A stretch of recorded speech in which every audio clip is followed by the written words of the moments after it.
I am one of the most consistent characters in the entire series. Yeah, except for the last one, which I was really upset.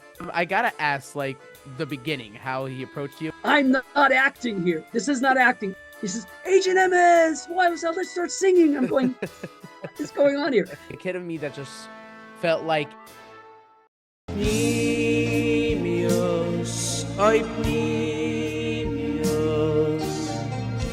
Nimios, oi Nimios, won't you come and join us?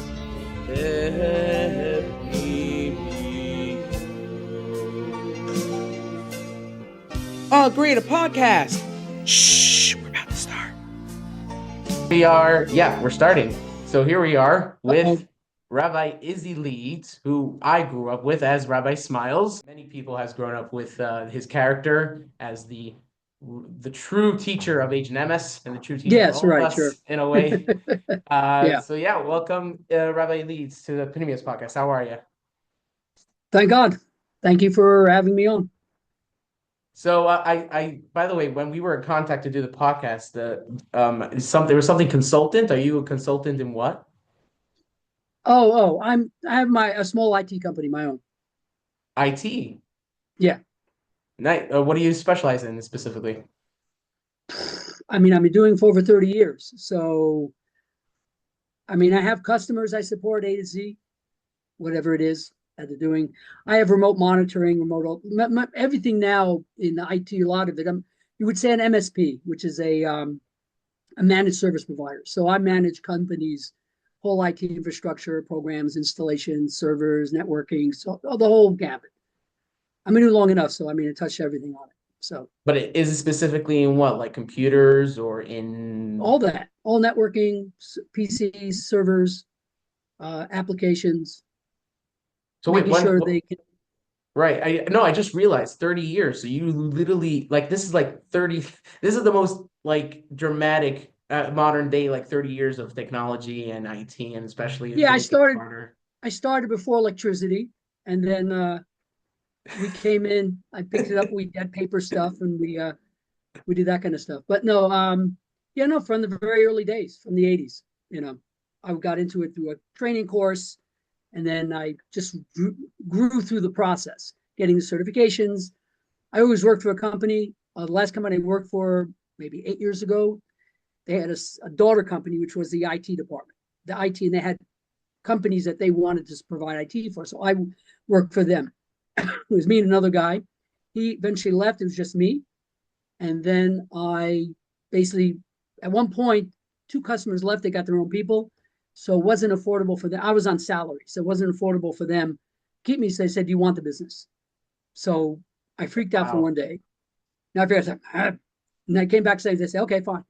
They were great guys. Casper Colosimo, two great Italian guys, gave me the business. They just gave it to me. So Baruch Hashem, I've had a few more customers added from there, but it's all now remote. I do mostly remote access. I'm talking to them all the time. These customers I've had for years, so we have a very good relationship going. But Baruch Hashem always pays the bills. Right, Baruch Hashem. The immediate question I have, even though this is not necessarily the topic we want to talk to, but Sure. that's the point. We're just like on the flow. It's a conversation. It's more for Brandon than an interview, really. Okay. But my question is, I see like when it comes to any business, not necessarily in tech, but this is my question because of tech. Um, People that have jobs for many years, and especially when their job requires them to uh, innovate and go in more advanced and go along with with times and whatever it is. Yeah. They sometimes feel like they're just going along with the road and they don't even realize that they're kind of advancing along with the times. And sometimes they notice it and therefore they have to like up their game and they like the challenge of like upping their game. So when it comes to like your side of tech, is there anything of that when it comes to advancement of I try to technology? do as little as possible. I say I'm like retired with the company. Um, Right. I've done it long enough that there's nothing really new out there that I haven't seen before. It's just time something new will come out. If it's new, you just have to know where they move the steering wheel. Microsoft comes out with a new operating system. Okay, we just got to find out where they moved everything because it's the same stuff. It's a little different operates, but in general, nothing really is new out there. the concept of different. There's stuff which I never really got into, VMware, that kind of stuff. I didn't really do virtual stuff, virtual machines. I have some customers have it, but I never followed that path to become expert in one particular area. So I just have a great deal of experience, so I gut a lot of things that's happening. So I can feel where things are happening in companies, what issues are, and this kind of stuff. So it's coming, and that's basically it. So I've done it for so long, the customers like me. They call me up, they apologize when they call me, for support. Sorry to bother you. It's a great relationship I have with them. But again, I trust them, they trust me. I'm there not to rob them or anything. I want the business to run and to thrive, and myself to make a living and they make a living. That's basically, what it is. It can be very technical, but it's not technical for me anymore. Right. Because but I get it. Yeah. But you do have that experience eye especially like nowadays when things are like very controversial when it comes to AI or when it comes to all these things. So what's your perspective on AI? Because the reason why I'm asking is because I interviewed Daniel Klein. He played the mayor of Pittsburgh, and Okay. he happens to work in Google and specifically in the department of AI. So it was Okay. very interesting to talk with him. But from your perspective of like when you have, I guess not necessarily are you momish in the IT itself, but you're in the managed perspective and you kind of see the whole picture. What's your perspective on that? Well, my customers themselves don't really do AI. We're not into the AI aspect of it. They're smaller, medium-sized customers, so they're not doing that. You can almost not get away from it because every product is trying to push it in where they are. I Right. basically disable it in a lot of my programs. I speak to a lot of shluchim. They love what is that? I don't even use it enough that I know, but everybody know what's it called? What everybody uses. Catch. There's one AI program that everybody uses, and Oh, I'm not the guy. ChatGPT. Yeah, thanks. I know it and I don't really know it. They'll Yeah. use it for resumes, they'll use it to organize their information and stuff. It makes sense for me for that. Myself is, again, it's only as good as the database that you create.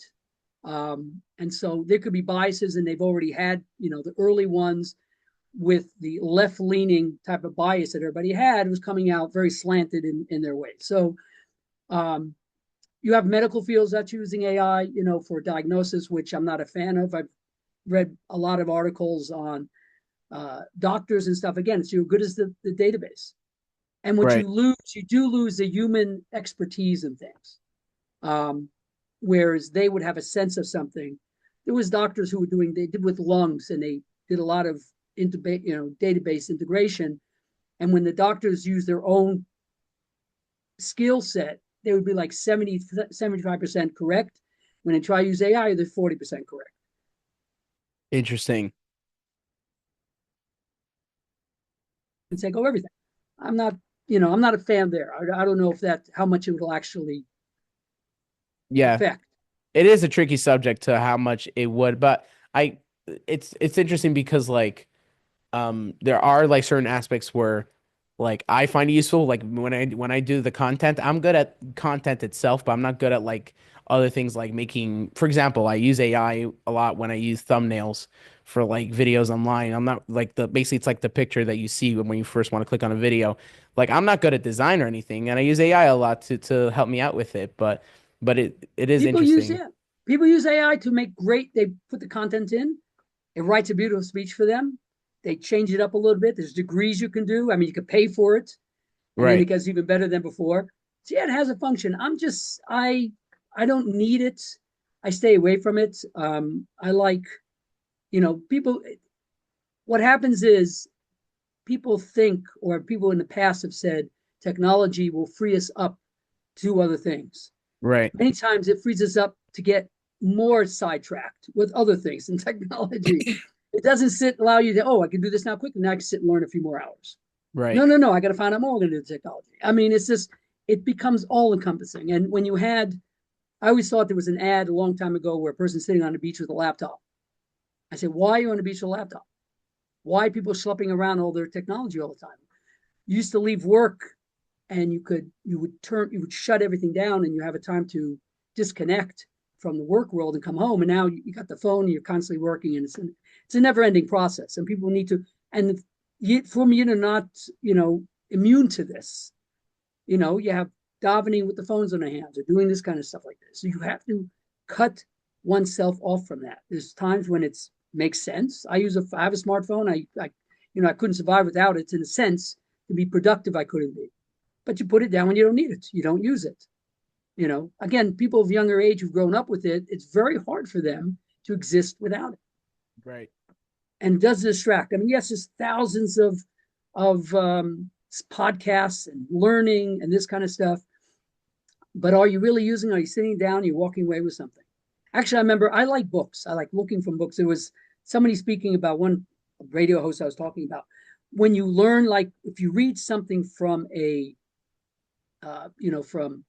from digital books, what happens is you don't really remember because it's all the same page all the time. When you actually sit and open a book, you have a tactile experience as well. And you can remember the page you were on because you touched it and you looked at it and everything else. Pages in digital don't have any distinct difference.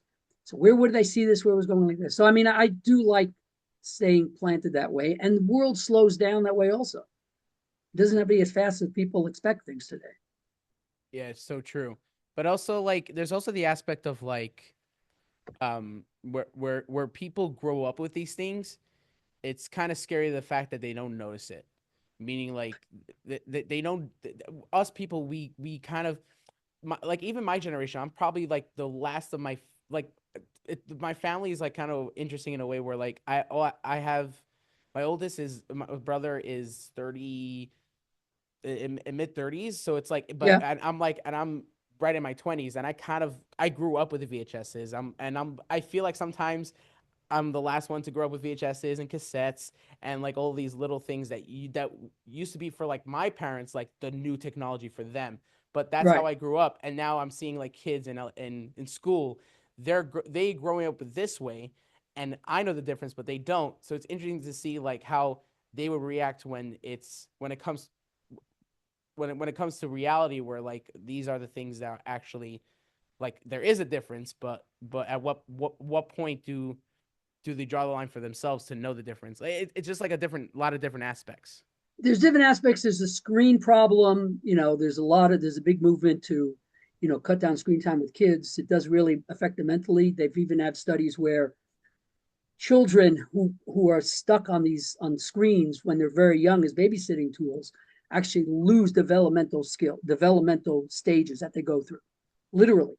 So the impact is extremely powerful, and we're losing that touch. I mean, just ability to write a regular sentence or to create something, people losing that skill. And some people could say, well, we don't need it because we have this now. I'm not, from the old generation, I think it's necessary. That is a necessary skill and an ability to express oneself with words. Not that the words are manufactured and you say them, you actually write them yourself and you create something. And But that's just all of it. right, and that's why I'm a big fan of overnight camps, because like day camp like nowadays school are a lot they're taking a lot of elements of camp like the highest, and like you gotta bring Right. incentives to school and stuff like, so it's almost becoming like there's no difference between day camp and school. But Yeah. then overnight camp, it's a full structure, and it really makes the children like in a position where they're they're put in an atmosphere that they should be, away from everything and doing the best that they are. And they have to detox if they Yeah. do that. There's a detoxing process. I tell you, I'm going to shout out to Lakewood. I have a son who lives in Lakewood in Tom's River, but Oh, cool. My brother lives in they Lakewood. okay. So they don't. The kids in school do not have. They don't watch any videos. Nothing. Right. And the Rebbe told the principal of it told my son and his wife that we don't do this because it doesn't matter what the video is. It raises the level of degree of how much they need to be entertained, and the Rebbe doesn't have the power to overcome that. You can't compete with that level of entertainment and addiction that it creates. So that's what, if the kids are watching stuff and they have their phones in this, it's harder to teach them because they need what you were saying here, the excitement, the energy all the time. it doesn't need to be like that, but it's getting that way because they're getting that all the time with their games or whatever they're playing with. Yeah, And and in school, that's the only time that they're given an opportunity to like, hey, run around, like jump when you're davening, or oh, here's a field. Like all these kids, they're not going outside their houses when they go home. I'm saying a lot for of them sure aren't. are, but Yeah. a lot of them aren't. Yeah, exactly. And school's the Yeah. only time where they're actually walking around and getting themselves outside the house. Right. Right. No, it really impacts everything. Chinuch, the behavior of the children. I mean, I had an experience of somebody who, I won't say names, places, or this, but it was a woman who happened to be a shlucha, but she had a little child who was watching a screen, and we happened to be there, and she was introducing us to them, and he would not. He says, "You have to stop the game." He said, "No." I mean, he just became resident. I'm not, and she stopped it, whatever. And I go, "Wow." And she said, "You know what? It's we have to."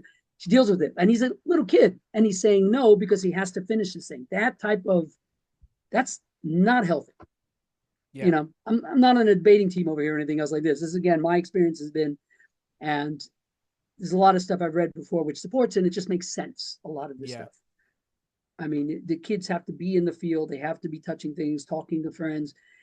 That whole digital thing has to be not there. I mean, I remember when I sent my girls to SEM, Baruch Hashem, my wife and I have 10 kids. So I have 3 boys and 7 girls in that order. So when the girls would go to SEM, we didn't have smartphones because they didn't exist. They had flip phones.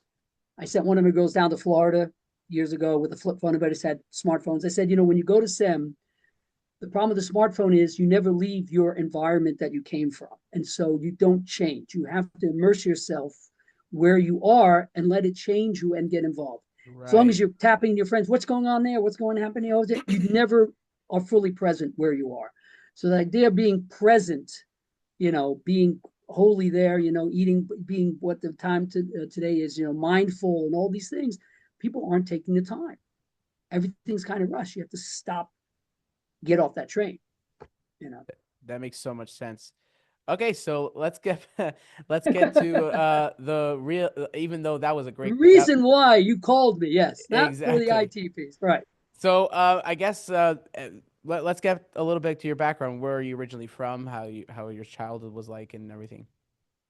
Oh my gosh. Okay, so it depends on when you ask where I was from. I grew up in New Rochelle till I was 10, came to California, San Jose till I was 20. I became from when I was 20. I was at Uncle Charlie's summer camp, which is a UCSC Santa Cruz. There was a Chabadnik, Yankel Greenstein, who was on campus. He's actually going to school there. There was no Chabad there, but he was the guy. I went there, really know nothing. I mean, the only time I knew of Yiddish, that was in the 70s. The only time I had seen from people was National Geographic ran a series of Satmar Hasidim in the brownstones in Williamsburg in 1972, whatever. And that's the only time I've ever seen even from Yidden, not anything like that. So I grew What up Reform. National Geographic isn't that like mostly planet-based documentaries? Like, why were they No, showing? National Geographic does all kinds of stuff. I mean, I might have changed now. Then it was culture. It was talking about different places in country and stuff. So Williamsburg Hasidim were enough of a nation that they looked at. So the Hasidim in Borough Park or wherever they were, Williamsburg. Yeah. So that was an interesting thing. I have an AA degree in philosophy and psychology.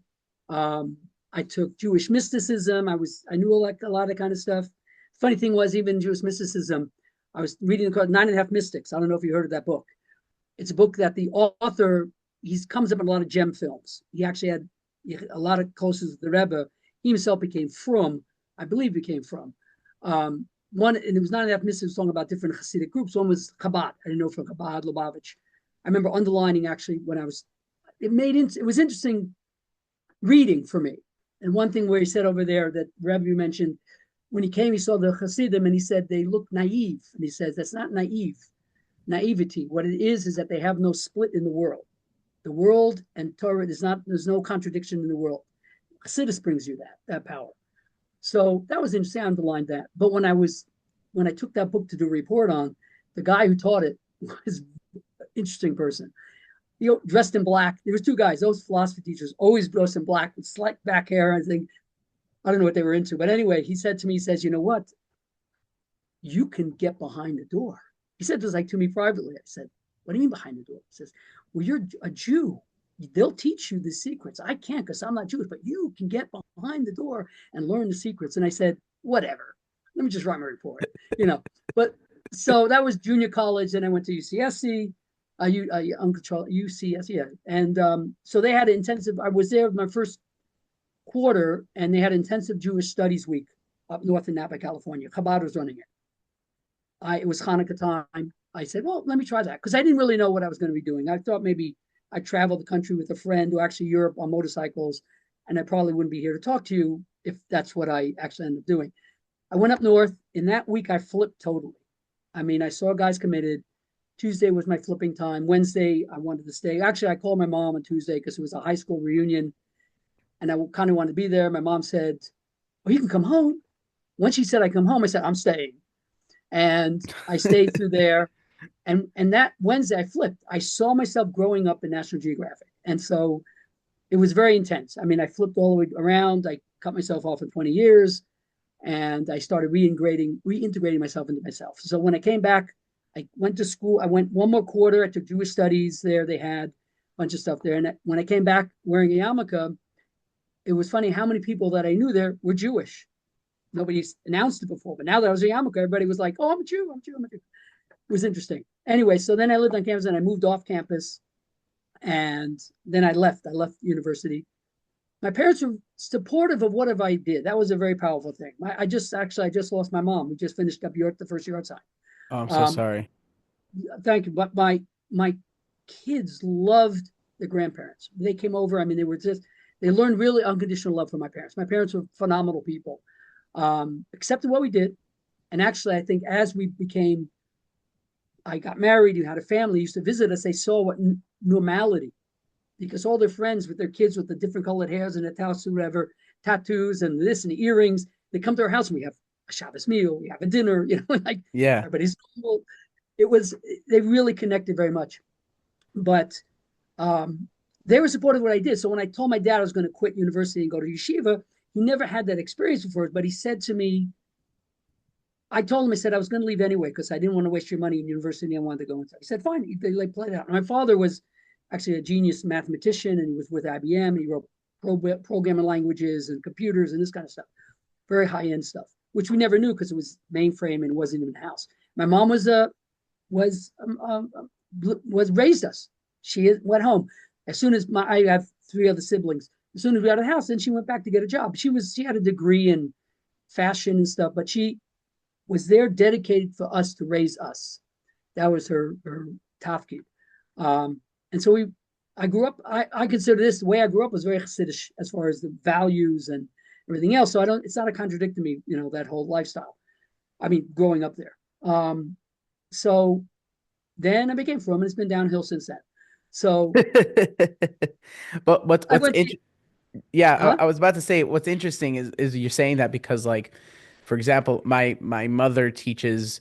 We have like a day school for like the Chabad. They're not, that's not for like from kids, but it's for like the community there that want traditional Jewish education. So Yeah.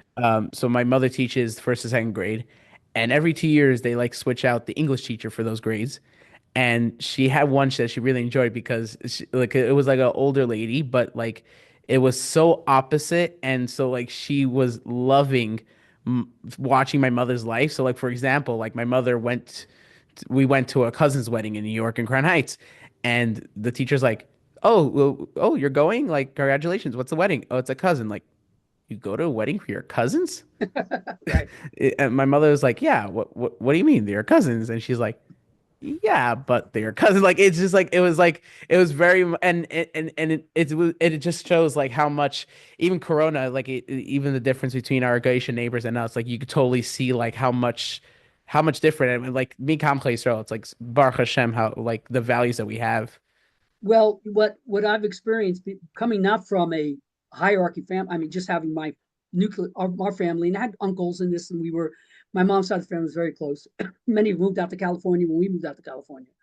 Um, so we're close to them there. But seeing literally, I say to my friend, my wife and I, the dynasty, when we have, can I know how many kids, and you got one of those calendars with all the children, the grandchildren, and you begin to see how powerful families are. You see how the kids support each other now, and the grandchildren or the cousins and this, and you see that whole infrastructure. That's a part of that's you see Yiddishkeit becomes part of who you are Yeah. because you have that family support structure and you're continually doing that. But my parents, when my father passed away, I had a girl in Italy. When my mother passed away, that was always here, but in Italy, I had a mother-in-law and father-in-law. I had two girls were in Italy at one point, different times, and they were so affected by it. And people came over to them, even the from world said, "They're your grandparents." Why are you so upset? Because they were very close with them. My Yeah. father kept the sprache up. My mom's, always with them. They went on, on not YouTube, but Facebook, and this they constantly commenting on the kids and everything like this. So they had a real life and contributed to their lives. They would ask my father, would always go with my sons, what's going on in business? What are you doing? Because my father was, with IBM for many years. So they had a sprach, which is they loved. And my mom was just a phenomenal lady. So they would call her and Bubby and just talk to her all the time and stuff. So yeah. But that infrastructure of a family, I see the power of it, the three Yeah. generations that everybody has what to balance on and stuff. So at a table, when all my kids come, nobody listens to me anyway. I can talk, nobody pays attention. And that's also a dynamic. I tell you, I was once Chaim Lieberman, Oliver Sholoman in New York, has Yeah. I mean, 50, okay, so he was in South Africa. My wife's South African, so we were there for my oldest son's wedding. So we stayed by them, and I remember it was right around the summertime, and I remember sitting at the table. We were in the back, and all his kids came in because it was summertime, packed table, and he's at the front, and he's just talking to someone next to him. I say, how come he's not taking control of the table? I just got in my head, people would have. Later on, when I had my kids over, I realized now I understand exactly. And I went over to him. I said, Chaim, I said, I want you showed me something I wasn't aware of before. He said, what? He says, with that whole incident, I'm sitting with my kids and they don't even need to hear from me. They're just talking, cross talking, whatever. If I say something, they don't even listen to me. He said, oh, okay, fine. He's still laughing. He said, yeah, there was something I picked up. I saw that. So it's very normal in large families. That's how it works. Yeah. You're not controlling anything. You just the people flow. Yeah. But My father's kind of the same way, and it's pretty funny to hear that. Meaning like that the idea that like the it's not like it's funny to say like you're the man of the house or everything, but that's like basically what it is. But at the same time, the experience that I get like with my parents, I never felt like that way. Besides for the obvious things where like your parents tell you to do something, you do. But like right, right, right. for the little things like at the Shabbos table or in my Chabad house, like I never felt like oh this is like my father was never like that and my Right. mother was never like it's just funny like to as a child to know these things and then but then you have your experiences where you didn't really feel that way. It's funny. Right, right. I mean, and also, I mean, my wife and I, we raise our children, to be independent. I'm not just Yeah. running their lives; they run their own lives. And there's also which I picked up, you know, again, me coming to Yiddishkeit, I came because this is what I wanted to do. I said, this is my tafkid. I need to learn what it means to be connected to the Avish Church. I knew the Avish, I said I had this drive, and I said I need to learn. So I did. I got my semicha. I learned 5 years. I was in Seattle for 2 years. I was in a whole bunch of places, but I think if I went to school, probably sometimes I may not be that from now because you Right. learn Yiddishkeit as a. I mean, you have Limudi Chol, Limudi Kodesh. Sometimes Limudi Kodesh becomes Limudi Chol. I mean, it can happen that you have it's rote, learn this, and this, but it's the Avish's words you're learning. They have to have the chayas and love for that. So when you're raising kids and you're imbuing that, trying to, you can't force it. It has to happen. And there's a point where the children accept the Avishter for their own Avishter, and you wait for that. And that's where the beauty is. When you realize that they say, hey, Avishter is my God, right? Right. It's not my parents, it's mine. And that shift, when you see that as a parent, say, that's what you want, that they Yeah. accept whatever they accept, but it's their acceptance and their growth But and their then being. it's also like the just from my personal life. Like if I think like the times I make mistakes or the times that I felt down, would I take it away? Um, mentally, yeah, but knowing where I am today, I wouldn't. Not that I, of course, I want to change it, but at the same time, it's made me who I am. So it's interesting.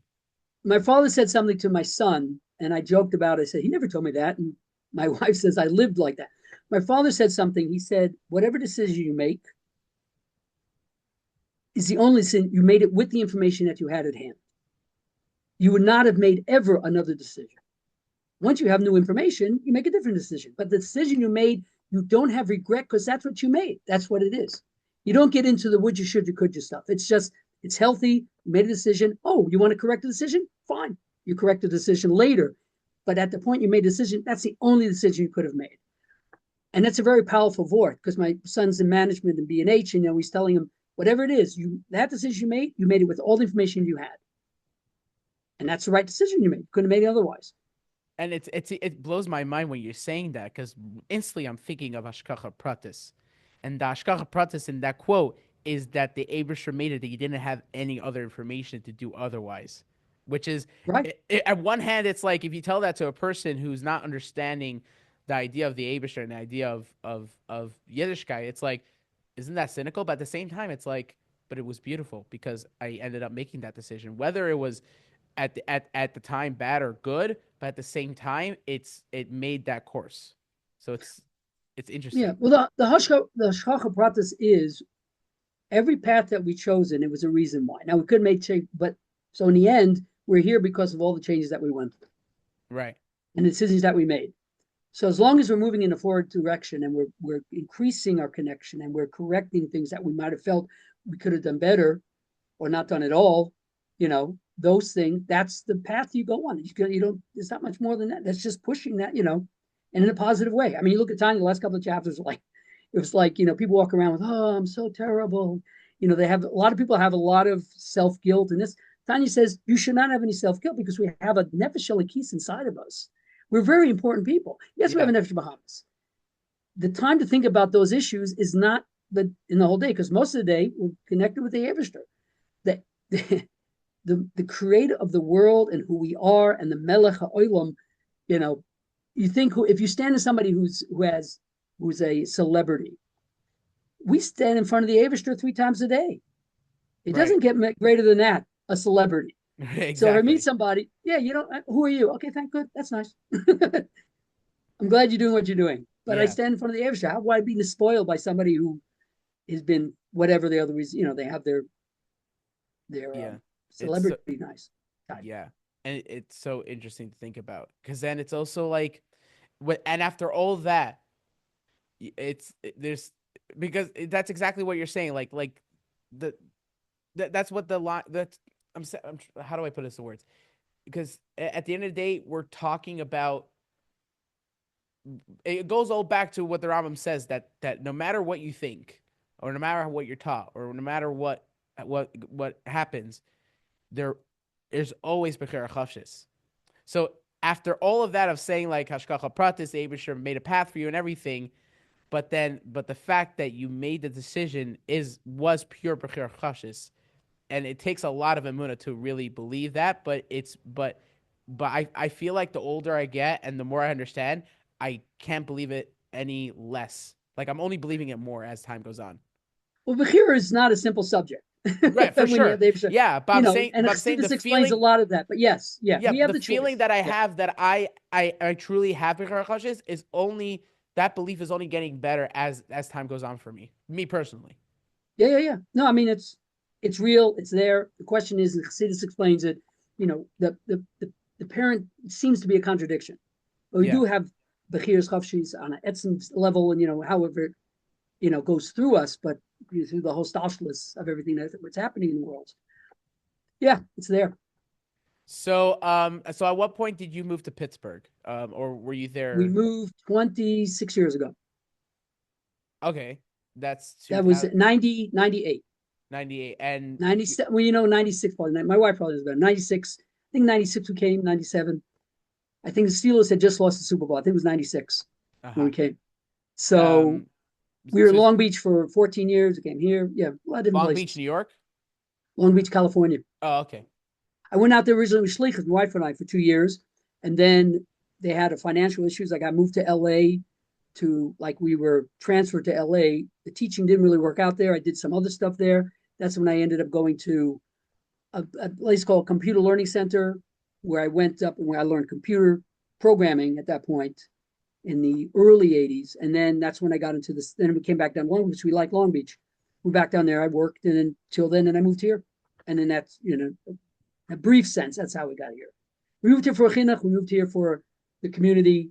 It's a very small, nice community. We liked it.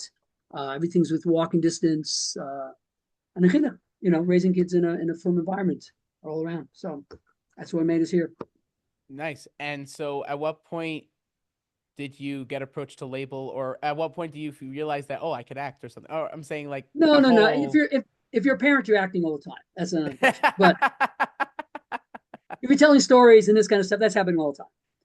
Questions you want to present it, outward. I remember I took a long time ago in junior college, I took mime, I did some stuff, but he came to us, he said, "You want to try out?" I said, "Yeah, let's try out." So we sat around the table before anything started and we read for different parts. I said, maybe I'll be the father. And he looked at me and said, "You want to be the teacher?" And I had taught for a couple of years in school. Yeah, nice. But I said, "Sure, I'll be the teacher," which meant I am one of the most consistent characters in the entire series. Yeah. Except for the last one, which I was really upset. I remember as a kid, like around 2007. So I was about, how old was I?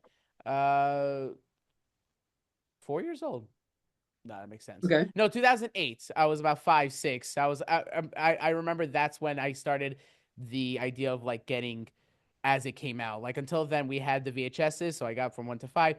So I just remember like watching the last one and I'm going like, where's Rabbi Smiles? Where's Rabbi Smiles? Yeah, I said the same thing. I only watch the ones I'm in. No, I'm joking. But anyway, his Purim one was great, actually. When he made the Purim story. Oh, yes. Oh, I'm watching him and I realized what he was doing. I said, that was really good. Yeah. I interviewed the mayor and it's like, so I interviewed the mayor of Spitzberg and he was basically talking about his parts and his relationship with label and his relationship with acting. But based on when he was talking, I kind of realized like, it's just so funny how much label put into the thought into it. Like, it wasn't like he casually wrote a story of Purim translated to the Agent Emma series. He actually thought of every aspect and making sure that everything worked out. It's pretty phenomenal. He wrote a lot of the stuff. He himself had a background in that. I mean, there's some films he put together. He has with a real crazy actors. story. He has a crazy story. Real stuff. And then this was, he did this. And we always wanted, I tell him all the time, I want him to do one more. We come back, just do one more. We spoke about what he had in mind to do. Like if he ever wanted to do another one. He said he wanted to do a futuristic version where somehow they're going forward in time or something. But we look older. Yeah, exactly. But I gotta ask, like the beginning, how he approached you, and like, so you said that he just approached you. We and sat you read around some the parts. table. We sat around the table. We did our speaking. He said, "Read for the teacher." We did. He said, "Okay, fine. Do you want that part?" I said, "Fine." So then we had arranged. I'd bring the script home. I have the kids all read it to me, and I'm reading back to them. Yeah. And then I got on stage and I forget. There were times I can't remember the lines. So he'd write cards out there, and I'd read my cards over there. Oh, on set? On set, yeah. Oh wow. Yeah, I didn't remember my life.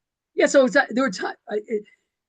After a while, it was fun. Dealing with the kids was hard because they're like all over the place. Yeah. There's one Friday I came. There was one where I think I got angry. There was one where I got angry because of maybe the wine or something. I mean, I don't remember. Oh yeah. All right, so we're in the cafeteria. And that's one of the best bloopers, by the way. I don't know if you ever watched the bloopers. I haven't seen the blooper. No. Oh, but what was the blooper? So the line is like, "I'm tired of your excuses. How can you be like you get angry?" Yes. But the blooper is you kind of like over exaggerate a little bit, and you're like, "All of you," like a little bit. It's pretty funny to watch. It's one of the best bloopers. But it was Erev Shabbos. He filmed that. He called me up Friday. Can you come in? Erev Shabbos? Yeah. And it was Friday. Can you come in to the cafeteria, whatever said. So I didn't want to be there. I was angry enough already. So I said, after I looked at the crew, I said, "I'm not acting here. This is not acting. I am angry." So they started laughing. But I yelled at the kid, "What newspaper? What are you reading newspaper?" Something like this. I don't remember what it was, but I don't remember like. But the thing is actually, in truth, one of the main things here is I am a celebrity, whether it is or not. I am a celebrity, and it's funny because, I mean, we went Lag BaOmer the first time when the first films first came out, And I remember standing there, and a friend of mine, Tiefenbroom, one of the Tiefenbrooms was a teacher, and they're doing the marching. They're marching down. I'm just watching. He says, H&MS, why was that? Let's start singing. I'm going, what is going on here? It was so weird. There was a shlucha came over to me, and she says, my son loves, can you say hello to him and stuff? I said, sure. I walk over to the kids like this. He's not moving. I Yeah. said, Shalom Aleichem, Spitzberg, keep learning Torah, don't destroy the world, whatever. She says to me, he's usually so talkative, whatever. He like froze completely. But then we're down there, and there was some boys came over, did actually twins, and they started asking me like Trekkies, how come in this episode you said this, and over here, and how come you said this or whatever? I said, guys, I have no idea. By the way, I was doing that with the first episodes when I was interviewing other actors in other videos. Like I was like this and that, and they're just eventually like, yeah, I wasn't really thinking that much. Like, but like it's just the kid of me, just like the kid of me that just felt like every moment was a moment. As Yeah. opposed to like when you're acting, you're thinking, or when you're filmmaking, you're thinking like, okay, this is the overall story. This is the part where it's the most important. This is one I was stressed. So you never think of like, wait 1 second. The audience is actually watching it. They're not watching pieces of it that I want them to pay attention. They're watching the whole thing. So it's like they literally, even kids, especially kids, they're very intuitive and they pick up on all these little things. And also, we're not in every filming. We're just there for our parts, and then we leave. Yeah, I have no idea where the hemshech is. yeah, What's going exactly. on. So it was, and I've had notoriety. I went to, and I can tell all the time. Somebody comes up to me, like, can I? I said, "Are you?" Yes, I am. Okay. Oh, thank you. Could you sign autographs? You know, we were once, there's a sign censor here, sign tent, and on Pesach we were all there. All the Yidden were there. We're all like running around there. My whole family was in. Nobody's married, all in. And a guy comes over to me. He says, by the way, we're from Cleveland. My kids say that you're right. I said, yes, I am. He says, do you do autograph pictures? I said, sure. Come on over. He started screaming to come over and take pictures. I've got that a lot, many times. But one thing is actually, which was very beautiful, is a lot of Downs kids who are very connected. There's one person, he's a Downs boy. He has Down syndrome, and he calls me. I'm in on a regular basis. Asks me about H&MS. Where is he? And I play the whole role with him. He's in England. Wow. He's in Israel. He's fighting there. Can you call him? I said he's on a secret mission. I can't. But I'm not playing. I really am sincere with them. They're very sincere. So I was once walking down the street, and there's a person, Ellie is a Goldstock, who started a whole heart to heart with kids who were Down syndrome kids. And I didn't know what he said. Can you talk to? And he was schlepping me. He said, "You want to talk to people?" I said, "Oh, come on, adults are, who are we talking to?" And he comes to his Yeah. car, and these boys are sitting in the back, and they were so excited. I said, "Thank you very much." I said, "This is why it was in the movie Yeah, for these exactly. boys to get excited about and stuff." And it was just very beautiful. That's those guys all the time. But was in a friend of mine had a laundromat in New York, and I'm standing there. My voice is very distinct, and so Yeah. people hear the voice and they go, why do I know that voice? And so I'm standing there talking to my friend, and these two guys come in who are monsters. Like, I come up to their shoulders, and they turn around. Are you Rabbi Smiles? I said, yeah. So can we take a picture? I said, sure, but you're gonna have to lean because all you're gonna see is my hat because you guys are too tall. So they leaned down when I took a picture. But it was just how recognizable people just who I am. I tell my kids, look, if it gives you street cred, use my name. Just say my name. Either my Zadie or my kibbutz zone name, my grandchildren, my Zadie's Rabbi, Smiles, and can I get in front of the line? Sure, go ahead. You can do anything you want. um, Canada, huh? no, yeah, go ahead. Canada. I have a son-in-law. My daughter lived in Montreal. They since now have lived in Lauderhill. They moved down to Lieberman's place in Lauderhill. Inverary. Inverary. It's Lauderhill, Yeah. Inverary. Yeah. So they live By the there. way, I'm co-workers with Lieberman. Okay, do you know the Baruchs? I have Mendy Baruch, and then if you work over there, Mendy Baruch and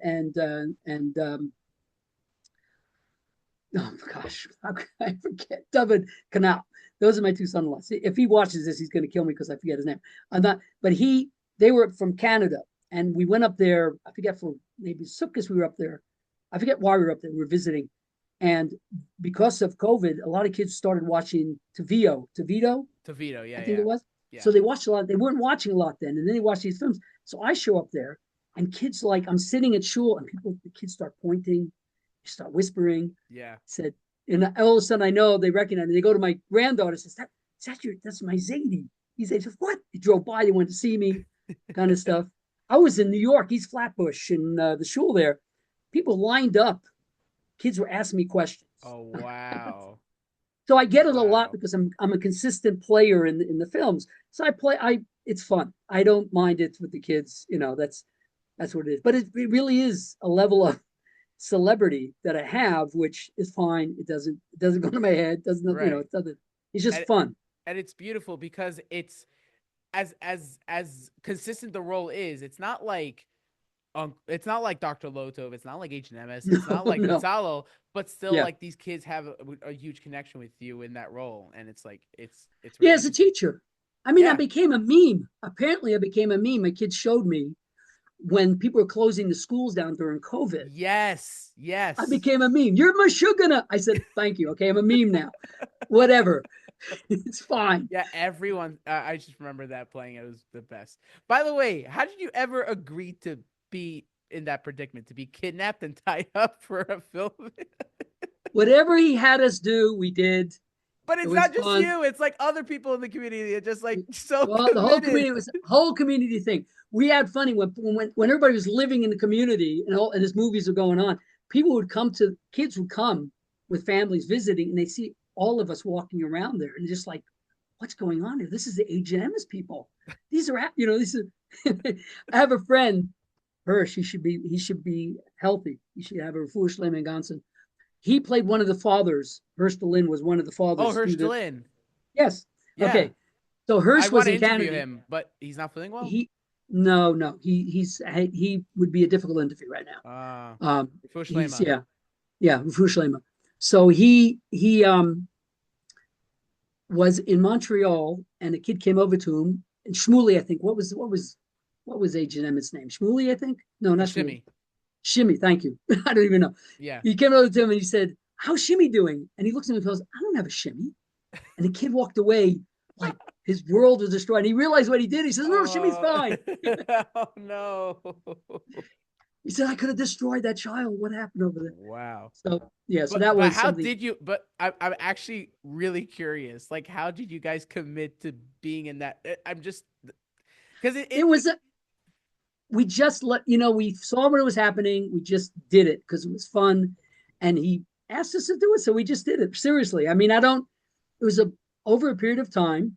My kids liked it, what I was doing, and it made the time for it, and that was it basically. That yeah, we didn't get paid. We got pizza maybe sometimes, but just sit there and being tied up and stuff, and especially oh, that wasn't for so long. We really that wasn't a big deal. The funny thing was in the car scene, we're thrown into the car, and somebody's put in the back when he's not really put in the back, but his feet are sticking out of the back of the yeah, trunk. Those are fake legs. However, yeah, as we for drove sure, down the for sure. street, there's an old lady walking up the street who didn't know this was a movie. Oh And she sees this car driving no. over with legs sticking out of it. She kind of freaked out at a point, what's going on in Oh my no. beautiful city over here. But But also you could tell like not all the people, like all the kidnapped rabbis were filmed at once, were they? yeah, we're all together. Oh wait. Um, Because I could tell sometimes that it was kind of cut, that like he tried to add more actors in it, but not necessarily were they all in the same shot. But I'm just wondering right, if that's probably a not. I mean, I was with a couple of guys. I know that, and we were all yeah, thrown into the car. Which again, he splices whatever he's doing at any time. yeah, We were all in the Cathedral of Learning, which is that big building in Pittsburgh called Cathedral of Learning. We were in the yeah, basement there. But one thing is Dr. Lotov. Okay, Jorge, that was that wasn't acting. That's who really this guy. He was a really interesting person who we actually left the community after a while. yeah. He was scary. He was a scary person himself.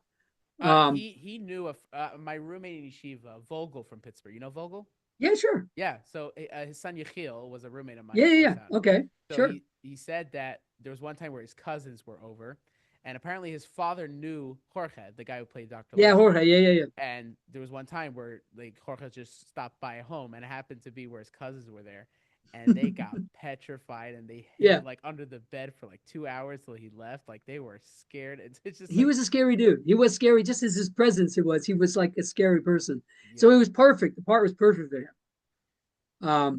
And Clarence, you did Clarence already. Clarence was really funny. He played a really good part. oh yeah. I saw him once in the street, just standing there. He's an act. I guess he would like to be a professional actor, but he does that. He acts all the time, but he has a regular job. Yeah, Doesn't pay he, the he bills. works at some hotel. Like if I look back at an Yeah, yeah, yeah. interview, I can tell you And which that's hotel it probably is. changed over time. I saw him once at a bus stop. I say, Clarence. Does he This, remember you or not really? huh? Did he Yeah, remember he you? knows. Yeah, yeah, yeah. Sure. We had so many filmings together. I mean, it's like a long, long process there. We had a lot of. It was fun. It really was fun, and most of the time. The one Um, thing I just thought of that's interesting is that your role is as a teacher in the videos, because sometimes, especially when you're representing real life scenarios, so a teacher, a parent, a son, right. or like that, Yeah. you have to be kind of careful because you want to be relatable, so that's already something you have to think about, but also like you don't want to make an impression about teachers in general, for example, or if Well, it would have had to be with Hirsch, make an impression about fathers in general. So like, was there like a lot of thought behind the script and that everything? we just do the script, and that's the script, and the language we use is Label wrote the script, so that we don't really have much control over that. And we present, and he says that's how we should do it. So I would imagine so. I mean, we were kind, understanding. We didn't make it. I was Rabbi Smiles. I don't think I smiled at all ever. So I don't know if that was his joke inside there, but I never really. Oh, There for was sure. sometimes at Like, one why would time. you? There's so many names he made jokes of. Rabbi Smiles, Oh, Rabbi. oh, What was? inside jokes. Yeah, no, I'm saying you could tell they're jokes. Like Oh Mayor yeah, yeah, no, that's 100. Bupkis Percent Yeah, yeah, and Rabbi Smiles, like all these things. yeah, yeah. No, it was fine. I mean, he did a lot of. Yeah, that's true. Though people think I teach actually as a profession. Oh, you're a teacher. I said no. Actually, I was just acting. Really, you should be a teacher. I said I was a teacher, but Yeah, exactly. yeah, people don't can't separate. I was in the first time my wife was up at what's the girls' camp up in Catskills, Camp um, Muna. Camp Amuna, and my girls were there, and I came up for the Shabbos, and they wanted me to speak because I was Rabbi Smiles. I came into the hall. All the girls they started singing the Agent Emma song. So I said, "Girl, guys, I said it's actually just a movie. It's not real, you know." Yeah, And the oilam is a chaylam, it's a yeah. dream. The world, it's not a real. So I don't know if they even heard that from me. Whatever, they were just singing, and it was like very interesting. But there's little things that you did put in, whether it's intentional or not, because I could expect it not to be. But like there's little things that like that's a cool teacher to do. Like me like there's a whole classroom scene where you sat on one of the desks, and that is actually something that so I'm mostly teaching this year, fifth grade, Okay, and that's the one thing that like um Rabbi Stern, he's also from Montreal. I don't know if you know Rabbi I Moshe probably know Stern. the yeah.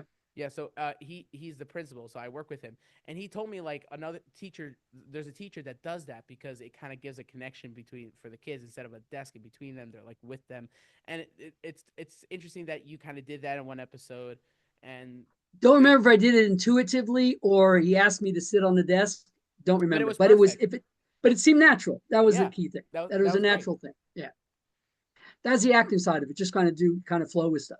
But yeah, but as I said before, if you're a parent, you know how to act all the time, and Yeah, you know how to relate. So this is just with somebody else's kids or some yeah, adults, whatever you're doing. But yeah, it's been that was a portion of my life at that point in time, and still affected. I mean, like Uncle Moshe, the original Uncle Moshe, right? yeah. He Uncle has a Moshe. Yeah, continuing audience because the new kids are born, and now they run into Moshe, same songs yeah, everybody grew up with. Hope to see you soon. So like yeah. Exactly. that. So Agent M is the same process. You have beat kids who are just seeing it now, and you're real for them, Yeah. and then they see you. There's a seminary here at Sohar in Pittsburgh, a really nice seminary. I don't know if Labor talked. It's a seminary for girls, and it's integrating art and Chassidus together. It's a and it's been going on for many years, and they got their act together Is really big Amy time. working there? Amy started Sohar. Yeah. I But yeah, she yeah. stepped That's away what from it Layla now. was telling me. Yeah. Yeah, she started Sohar, and in the beginning was very new, and then they grew it, and now it's very, very, very solid. They have great mechanchim there, mechanot, and they and the girls. So the girls, when I come, like the last time I verbracht that we did a whole thing, and I was just talking with them and stuff, and then I said at the end, by the way, I'm Agent Emes. Do you know this? Oh my gosh, can I have a signed autograph? First time I really sat and signed autographs from them, but so they grew up with this as well. And again, when they come to our house to eat, the girls a lot of times come to different houses to eat, and I'm talking. It clicks in your head. I recognize the voice. Why do I know the voice? But you don't. I'm older than it was when in the films, and I don't roll my beard anymore. So I mean, so those type of things. So yeah, so there's a connection there all the time. People became from this program. There was a guy who lived in Seattle. I was here living, and he came over to me.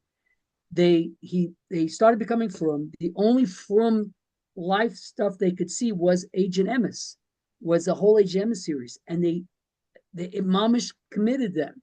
I said, that's the reason why I was created.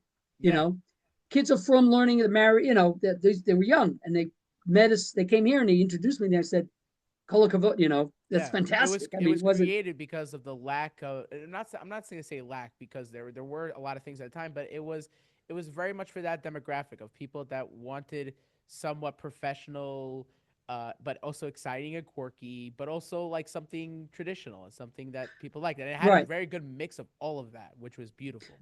Well, they had some issues. I don't know if labels. You had the from community, like when Amy was in the first ones as the mother, and if somebody else was the father, and they said you can't have a mother and father team if they're not really mother and father, they're not husband and wife. So we had to go through that kind of stuff. So we changed that up, like Yankee Davidson, my neighbor, and his wife were the mother and father for a time. So then they changed it up, for the certain reason, because the film community said you can't. If you have a from film, you got to do certain things. They felt it was structured that way. So he did change that, so people became more comfortable watching it.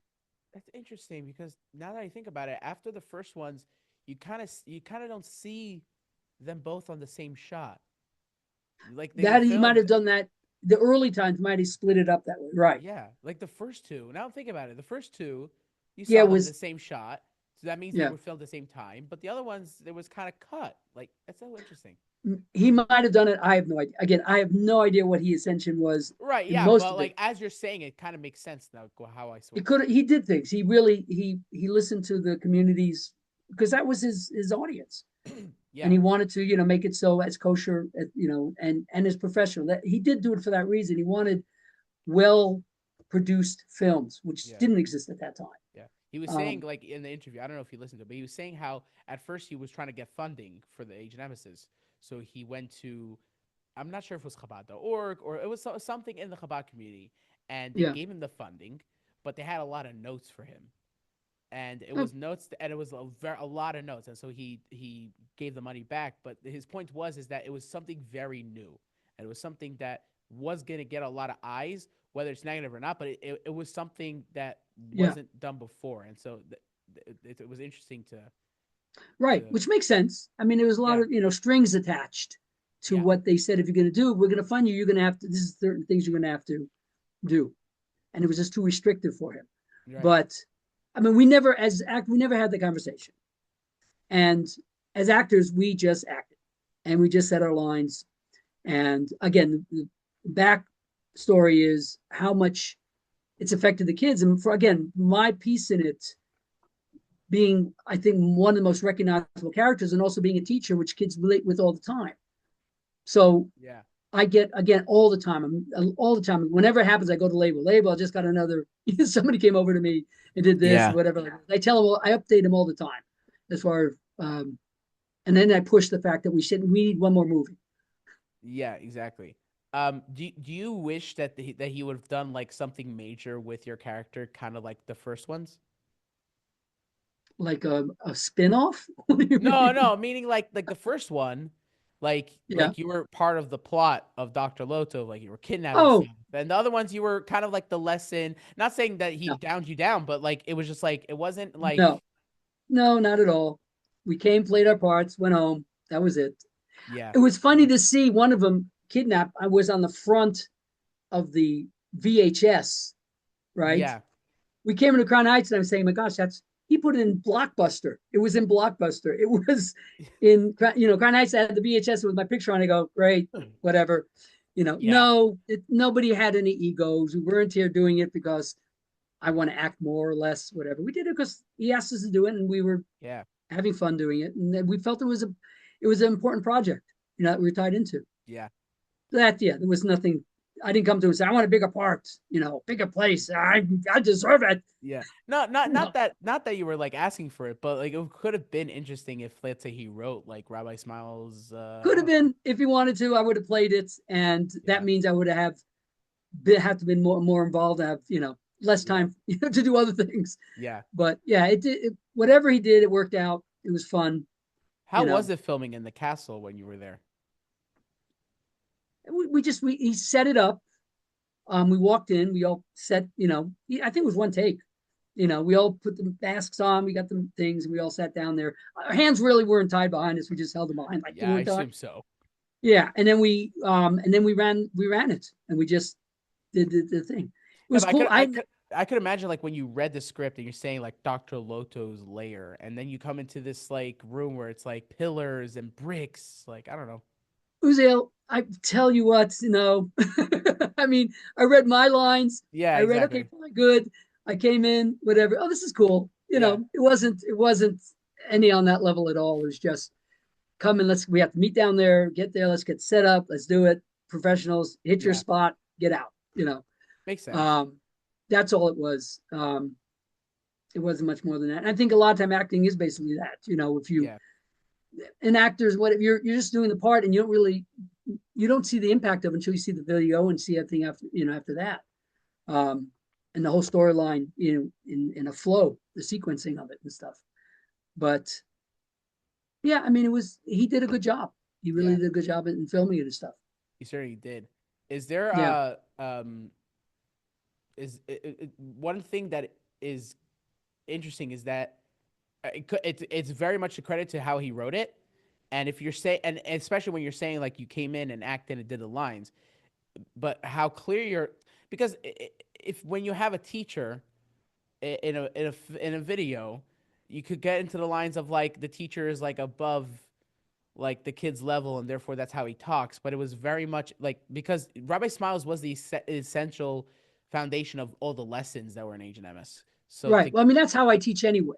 I mean, that's right. really you don't talk down to children. You talk to them and you express whatever you're expressing, and you Yeah. don't have an attitude when you're doing it. So, and you're living it, and it's alive, and you want to express it. That's basically the backstory of the character, I guess, or just myself. Also, when you teach, you want to be part of wherever you teach. You want to be part of you wanted a growing process that they buy into it and they have to be part of it and stuff like that. So, if that came across, great. I mean, Yeah. So much so you know, that it was a whole episode. There was a whole episode where it was the one with the corruptor. So you were talking about the base of Mikdash, and the episode is that you gave an assignment to the kids, and the yeah, kids spent time on the project, but they didn't get it, and so you paused everything in class and you said, let's pivot, let's start from the beginning. And now that I think about it, it's such a teacher thing to put on, and it's not necessarily what people would think a teacher would do on screen. It's yeah. like, I guess. I mean, actually, honestly, I don't remember the scene. yeah, that's why I'm like saying like what the Or scenario no, was. what happened there? Yeah. I mean, I mean, some of the interaction I remember with the kids and stuff. It was hard working with the kids because they had to get their lines and they had to stay, and Yeah, you had to have quiet when you film, because the mic picks up everything. exactly. Um, Yeah. but Right now, my mic is not full volume because it would pick up the AC here. I'm not in the oh best yeah, right. hemisphere. It's Yeah, very sensitive. You have to, car goes by, honks, and it's exactly. cut. You know, we got a good area. Pittsburgh's not a very loud city. In New York, you'd have the sirens going on all the time. It's like that's the music of New York. You'd have Yeah, that going on all the time. How you'd have to cancel it out. How are you going to do all that kind of stuff?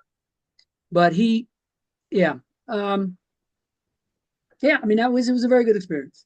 yeah. And again, if Labor watches this, I would like one more. Yes, one He more. knows my position on this. He knows my Yes, position. and I feel like a So lot of people feel like that. just Greg Caridi, he felt like that too, Even though Yeah. it's like, even though it was a pain job for him, but he very much enjoyed it. It was like, Yeah. Yeah. It was it work. was, It wasn't not work. Yeah. It yeah, was, you know, but we the had to point get it. is that like the audience wants it, everyone wants it. And unfortunately, it's just the restraints that we have nowadays that keeps us from doing certain things. But um, if I always dream of what the next one would be. I have like so many ideas, but yeah, Yeah. I mean, send him the label, see if he picks up on any of yeah. them. I do want once like after like my duties for this year, I do want to get more into content creating. So if I ever like get into actually pitching ideas and scripts, I'm definitely label's gonna be the first one I'm gonna call. It's a skill you have to learn. I mean, Yeah, pitching stuff, you know, it's in 2 minutes, tell me what, you know, what you want and make it exciting. yeah, I mean, that's exactly. usually what the pitch is. You have to, if it takes an elevator ride to say what you need to say, that's what the time you have Yeah, because you got to get their attention. I mean, Layla's not busy like that. You know, right. he'll Yeah, listen to stuff. He's not on that level or that distracted that he can't sit right. and listen to your idea. Yeah. Um, yeah, but he's really good. He's doing a lot of But the stuff. one thing I could say about your character in in the scenarios, like the one foundation, I have like certain foundations in my head of like what each character would be to not ruin the character in a way, especially if it's not my story, it's not my project or anything. Right, But the one right. thing is that Rabbi Smiles has to say the same teacher, the same Yeah, lessons. Like he has to be the same, I, nothing I agree difference, with you. Yes, I would not change. I'd come in the nothing different. same. You have to the consistency, which is like Yes. through the whole. It was always the same throughout all the films. By the way, now So that I think about it, there's 3 films you're not in. correct. I Yeah. know each one. I don't know. Right. I'm in the majority of them. In 10, Yeah. 10 of them. Yeah, right. There are a few Yeah. I'm not in. I think some the others two of those, whatever, use old reels of me in them. I wasn't at me. They took something old and he pasted it in. I think the last one I might not have been there, but I know he's done that. He's taken some older footage and he put it in it just so like I showed up there or something like this. Uh, I don't know if there No? is, but Okay, no. fine. That's what I think I heard once. Somebody said I was in it. I said, no, I wasn't. Oh, he used other footage for Oh, it that. could be. Maybe some. Or he Maybe told it was me. behind your back or something. I don't know. Could be. But not. It could be. I'm wrong, but I believe. Yeah. Um, what would I'm trying to think of anything I've missed. But yeah, pretty much covered everything. Um, Baruch Hashem. But thank you so much for joining us. Thank you very And much. yeah, it was such meaningful. I love the fact that how we started the conversation, we just like pivot to something that I wasn't thinking we would talk about, and that's the point. We just go on the flow. Well, the thing is that as a Yid, people should see you and not see what profession you do. That's true. It's you very true, know, as especially a Yid, nowadays. Because nowadays you identify as a Yid. That's who we are. I yeah, mean, yes, I have a parnasa and I've been IT forever, but people don't know. People look at me and say, "Oh, you're a teacher." yeah, It's like, exactly, yeah, exactly. in movies, yes, or a little bit I was, yeah, But it's but such a lesson for everyone because especially nowadays where it's easier than ever for people to put on better lack of a better word, a mask or a show because you have social media and you have unlimited communication, and so it's much easier for people to put on something for people to see. And so I am a true firm believer of like people like just getting to know who you are without all that. And so 100%. No, that is the problem with social media. People don't yeah, show their downtime. They it's show, true. where they're always It's true. very happy and Or stuff. This. or they only show their downtime. Oh, either way. Yeah, Okay. exactly. Meaning, like some people's shtick is that they're it's like the news, right? The only Yeah. news you get is bad news because no one wants to hear good news. It's all the same thing. Yeah. People are very selective of what they want you to see, whatever Yeah, their intent is. It's very selective. yeah, And and I think the world, the kids are hopefully the younger they are, they don't get that. The older they are, hopefully they realize. Most people realize what's going on with that. It's not in the whole life scheme, what you're seeing.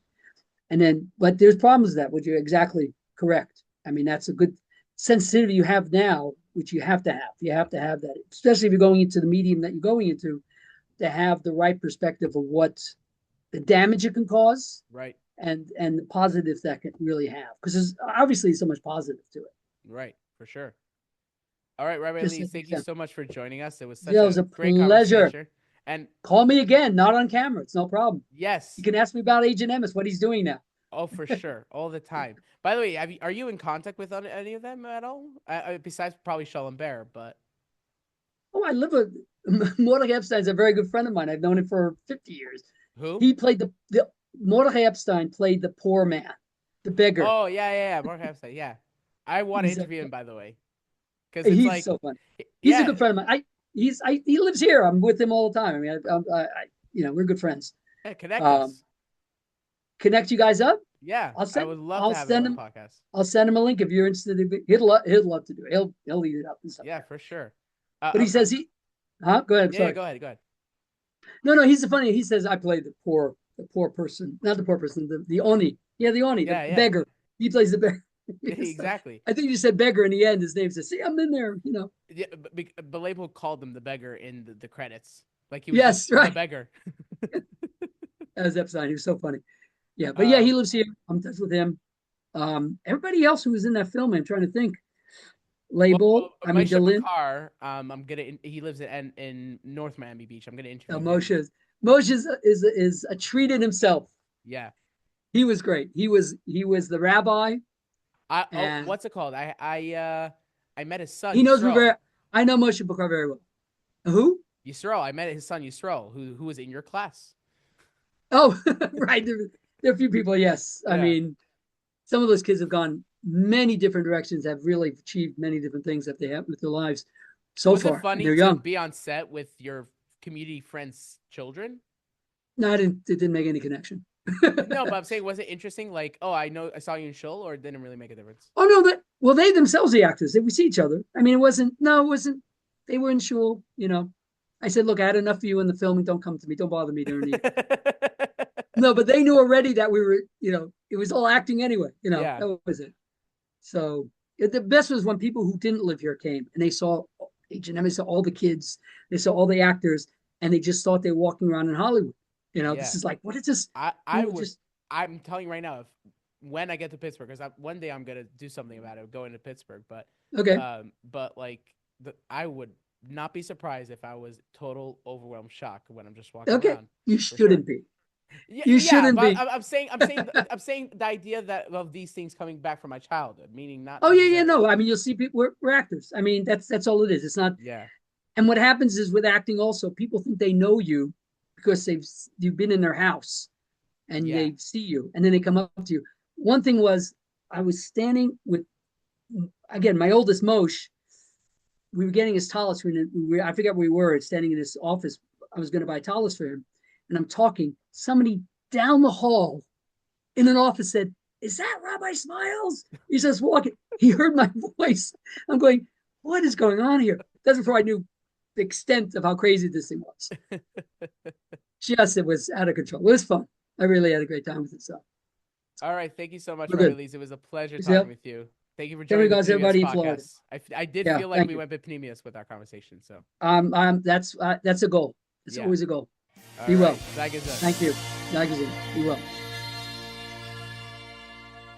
This was a banger. What I love about this interview is that the fact that we went into the interview without even talking about Asian Emmis for like half the interview, because I just like connected with him and he was so open about everything that and his life and his career and his IT background was very interesting, and his approach to how he interacts with the fans as from what we would call celebrity. But yeah, it was just an amazing conversation, and I hope to have him back on one day and do some more.